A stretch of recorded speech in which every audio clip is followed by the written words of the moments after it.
सभापती महोदय, खरं तर हा जो टक्केवारीच्यामुळं त्या दुर्गम भागातल्या प्रश्न एवढे भेडसावत आहे. पैसा आला तो आदिवासींच्या भागाचं भलं करण्यासाठी. परंतु आता काय झालं साहेब, का पैसामुळं आपण इतर भरू शकत नाही आणि आदिवासी क्षेत्रामध्ये ती गुणवत्ताधारक विद्यार्थी भेटू शकत नाही. हा मुळात प्रश्न आहे आणि त्याच्यामुळं हा सगळा शिक्षणाचा पासून हा वर्ग पूर्ण दूर गेलेला आहे. मी जेव्हा मेळघाटमध्ये, धारणी, चिखलदऱ्यामध्ये पायी फिरलो सभापती महोदय, तेव्हा एक शिक्षकी शाळा आहे. एक शिक्षकी शाळेमध्ये काय होतं आहे का एका शिक्षकाला 4 वर्ग शिकवावं लागतं आणि मग बाकीचे 3 वर्गातले पोरं बाहेर उभे करावं लागतं. कारण एकखट्टे शिकवलं तर कोणतं घ्यावं त्यानं हे पण समजत नाही.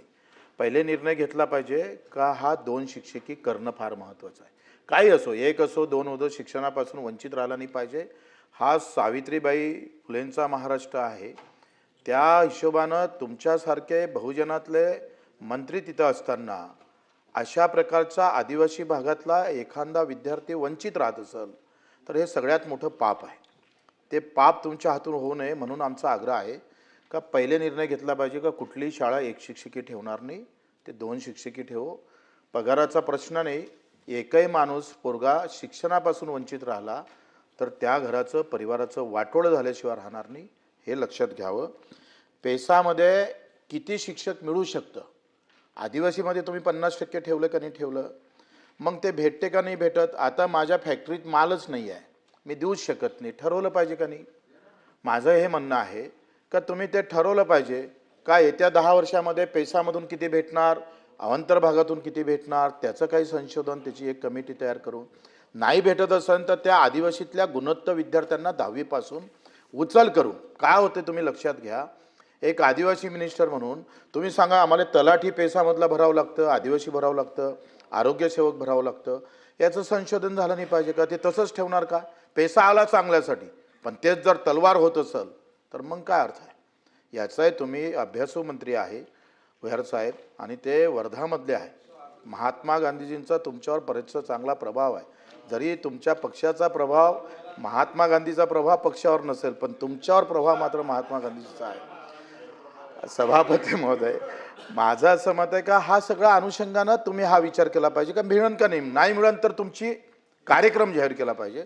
दुसरी गोष्ट काय, यांनी उत्तरात लेखी मस्त दिलं तुम्ही, म्हणजे तुमच्या अधिकाऱ्यांना फार चांगलं उत्तर दिलं. तुम्ही काय सांगितलं का 2022मध्ये एस टी पैसा या वर्गावरील गुणवत्ताधारक शिक्षण मानधना तत्वावर नियुक्त केले, त्यांना तुम्ही नियमित केलं. कंत्राट्यांना नियमित नाही केलं. इकडे मानधनावर नियुक्ती करणं, ज्यांची नियुक्ती केली शिक्षकांना त्यांना तुम्ही नियमित नियुक्ती करता आणि कंत्राटीवर तुम्ही करताय त्याला म्हणता नाही ते आम्ही करत नाही, तो काय आहे तो वेगळा विषय आहे, तो आमच्यासाठी बरोबर नाही आहे. माझं म्हणणं आहे का समानता असली पाहिजे का नाही. आता परीक्षा पोर्टलमध्ये तुम्ही डायरेक्ट नियुक्ती करत ना, त्याला प्राधान्य देत नाही, तर हे बरोबर होणार नाही. याबाबत काय निर्णय घेतला. कारण तुम्ही कंत्राटी जेव्हा नेमले असन तेव्हा गुणवत्तेवरच नेमलेले आहे. असं तर नाही आहे का आला ढोरं चारणारा पकडला आणि उद्यापासून शिको बाबा ये, असं तर झालं नसेल. आणि मग कंत्राटीवाल्यांसाठी वेगळा न्याय, मानधनावाल्यांसाठी वेगळा न्याय. मानधन काय कंत्राटी काय शब्दाचा प्रयोग आहे, शब्दप्रयोगामध्ये तुम्ही सगळा हा खेळ चालू ठेवला आहे.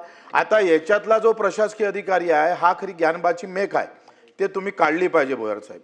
हे प्रशासन अधिकारी मोठे भारी असतात, ते आम्हाला गोल गोल घुमवतोय. मी पण राज्यमंत्री होतो, शिक्षण राज्यमंत्री, असेच घुमवायचे आम्हाला गोल गोल. पण आपण ते गोल घुमलो का आपण मेलो, आणि म्हणून तुम्ही ते गोल फिरू नये अशा अपेक्षा करतो. परीक्षा पोर्टलमध्ये आपण त्यांचं प्राधान्य ठेवावं किंवा मानधन तत्वावर जे काही शिक्षकांना नियम लावले तेच कंत्राटीवाला ठेवावे. आणि एकही शाळा ही 1 शिक्षकी नाही 2 शिक्षकी राहिली पाहिजे, याबाबत निर्णय घ्यावा एवढी विनंती करतोय. मंत्री महोदय, सर्वात पहिले तर बच्चू भाऊचं अभिनंदन करतो का तुम्ही स्वीकारलं का एका बहुजन समाजाच्या पोराले ह्या ठिकाणी सरकारनं शिक्षण राज्यमंत्री केलं, ते बहुजन समाजातल्या शिक्षकाच्या पोराले शिक्षण राज्यमंत्री केलं, म्हणून सरकारमधल्या महत्त्वाच्या लोकांचं आपण अभिनंदन केलं पाहिजे अशी अपेक्षा आपल्याकडून बाळगतो. आपण ज्या ज्या ह्या ठिकाणी भाऊ चिंता व्यक्त केल्या, आपला दौरा मोठा प्रचंड प्रमाणावर असते, आपण त्या त्या भागामध्ये जाता आणि तिथली परिस्थिती जी आहे ती मग आपण सभागृहामध्ये मांडता. परंतु सरकार म्हणून काम करत असताना सर्व जे नियमावली त्या ठिकाणी केंद्र सरकार असो, कारण याच्यामध्ये पैसाचा विषय आहे. पैसाचा उद्देश देखील हाच आहे की जास्तीत जास्त आदिवासी समाजातल्या लोकांना समवून त्या ठिकाणी घेतलं पाहिजे, त्यांना संधी दिली पाहिजे. ह्याच अनुषंगानं आपण ज्या त्या 2024मध्ये आपण जे म्हटलं की नाही, आपण पोरांना शिकवणं आपलं काम आहे, त्या निश्चितपणे आपलं काम आहे. म्हणूनच सुप्रीम कोर्टामध्ये प्रलंबित असताना देखील मॅटर तेव्हा सुप्रीम कोर्टामध्ये आरक्षणासंदर्भातलं पेंडिंग होतं सभापती महोदय, तरी देखील सरकारनं ते त्या ठिकाणी थांबले नाही, तातडीनं खाली निर्देश दिले आणि किमान 1 वर्षासाठी तरी कंत्राटी पद्धतीनं भरावं, जेणेकरून त्या विद्यार्थ्यांची त्या ठिकाणी शिक्षणाची गैरसोय होणार नाही. ते स्थानिक पातळीवर त्या ठिकाणी भरण्यात आलेले आहे. आपण या ठिकाणी टेट मार्फत जे गेलेले आहे, आपली शिक्षक अभियोग्यता व बुद्धिमत्ता चाचणी मार्फत जे भरण्यात आलेले आहे, त्यांना त्या ठिकाणी आपण नियमित केलेलं आहे. इतरांकरिता त्या ठिकाणी GADचा आपला जो शासन निर्णय आहे 11/2/26चा, त्याच्या अनुषंगानं बिनून नामावली तयार करून जे लोक याच्यामध्ये भरता येईल निश्चितपणे भरता येईल. प्रवीण दरेकर. सभापती महोदय, बच्चू भाऊ आपलं समोरासमोरच येते सारखं. मी आता उठलो. तुमची भावना चांगली आहे. मी सांगितलं बच्चू भाऊ माझे मित्रच आहेत बोललो आता मागाशी. नाही, आम्ही विद्यार्थी सेनेत बच्चू भाऊंनी मी एकत्र काम केलं. महायुतीत आहे, पण ते नसल्यासारखं करतात. सभापती महोदय, पेसा आदिवासींच्या हितासाठी त्या ठिकाणी अत्यंत महत्त्वाचा असा कायद्याअंतर्गत त्या ठिकाणी भरती व्हावी, आदिवासी समाजाचीच त्या ठिकाणी उमेदवार असावे अशा प्रकारची अपेक्षा आहे. आणि एका बाजूला आपल्याकडे आदिवासी नाही आहेत म्हणून त्या ठिकाणी आपण मानधनावर घेतो. आणि सन्माननीय बच्चू भाऊंचा प्रश्न बरोबर आहे की जर मानधनावरची लोक आपण त्या ठिकाणी नियमित करतो, तर कंत्राटी पण त्या ठिकाणी जर सक्षम असतील तर त्यांना त्या ठिकाणी नियमित करण्यासंदर्भात त्यामध्ये भूमिका घेणं अत्यंत आवश्यक आहे. एक आणि दुसरं, आदिवासी चांगले उमेदवार मिळतच नाहीत असं होऊ शकत नाही. तर अशा प्रकारचे उमेदवार शोधण्यासाठी त्या ठिकाणी काही स्वतंत्र यंत्रणा आहे का, किंवा नसेल तर एक स्पेशल ड्राईव्ह घेऊन त्या ठिकाणी राज्यभरातनं अशा प्रकारचे उमेदवार मिळण्यासाठी शासन काय उपाययोजना करेल का? मंत्री महोदय. निश्चितपणे जास्तीत जास्त आदिवासींना आपण त्या ठिकाणी शासकीय नोकऱ्यांमध्ये संधी देण्याकरता ह्या पद्धतीची उपाययोजना करून जास्तीत जास्त आदिवासी प्रवर्गातील उमेदवारांना त्या ठिकाणी संधी देण्यात येईल.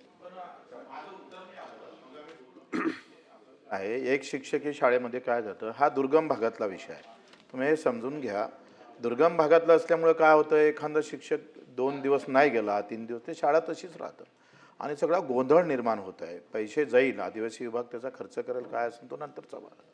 पण सभापती महोदय, एका शिक्षकी शाळेमध्ये तुम्ही सगळे ग्रामीण भागात आहे, आखरी शाळेमध्ये समानता नाही आहे शिक्षणामध्ये. आमदाराचे पोरं दुसऱ्या शाळेत शिकतं, श्रीमंताच्या पोरीची शाळा वेगळ्या झाल्या, गरिबाच्या पोरीच्या शाळा वेगळ्या झाल्या. पण त्या गरिबाच्या शाळेला साधा शिक्षक भेटू नये हे काही चांगली गोष्ट नाही आहे. किमान त्या 2 शिक्षकी जर आसन सुट्टी एक हे ठेवा, त्याला काय म्हणतोय का, एका तालुक्यावर 4 शिक्षक ठेवा. जिथं तो सुट्टीवर जात असेल तिथं तो लगेच गेला पाहिजे का नाही गेला पाहिजे. ज्या 1 शिक्षकी शाळा आहे त्या 2 शिक्षकी कसा करता येईल, नाही करता येईल तर एक्स्ट्रा कोणी ठेवता येईल का तालुक्यावर, हा निर्णय घेतला पाहिजे साहेब. या ठिकाणी मी सांगू इच्छितो की ज्या ठिकाणी पटसंख्या 1 ते 60 आहे त्या ठिकाणी आपण 2 शिक्षक नियुक्त केलेले आहे. परंतु ज्या ठिकाणी पटसंख्या ही कमी झालेली आहे, एकदम कमी आहे, त्या ठिकाणी आपण त्या ठिकाणी एकच शिक्षक ठेवलेला आहे. तरी आपली चिंता बरोबर आहे बच्चू भाऊ. तर ह्या अनुषंगानं पुन्हा एकदा आपण माननीय मंत्री महोदयांच्या दालनात बैठक घेऊन ह्या सर्व समावेशक याच्यावर काय आपल्याला मार्ग काढता येईल त्याच्यावर निश्चितपणे आपण बैठक करू. परंतु मी एक अजून सांगतो, आपण 3 वर्ग 4 वर्गासाठी एकच शिक्षक म्हणता, पण बच्चू भाऊ तुम्ही स्वतः एका ॲट ए टाइम किती जणांचे वर्ग घेता? 10 वर्ग तर तुम्ही ॲट ए टाइम घेता. त्याच्यामुळे आमचा शिक्षक कॅलिबरवाला आहे, तो 4 वर्ग ऑटोमॅटिक घेऊ शकते. जर का संख्या कमी असली तर 4 वर्ग घेऊ शकते. मला वाटतं आज सगळे प्रश्न एकानंतर एक शिक्षण विभागाचेच आहेत. सगळ्यांना बोलायला संधी मिळेल. आपण पुढे जाऊया. प्रश्न क्रमांक 2 9111 किरण सरनाईक. प्रश्न क्रमांक 2 9111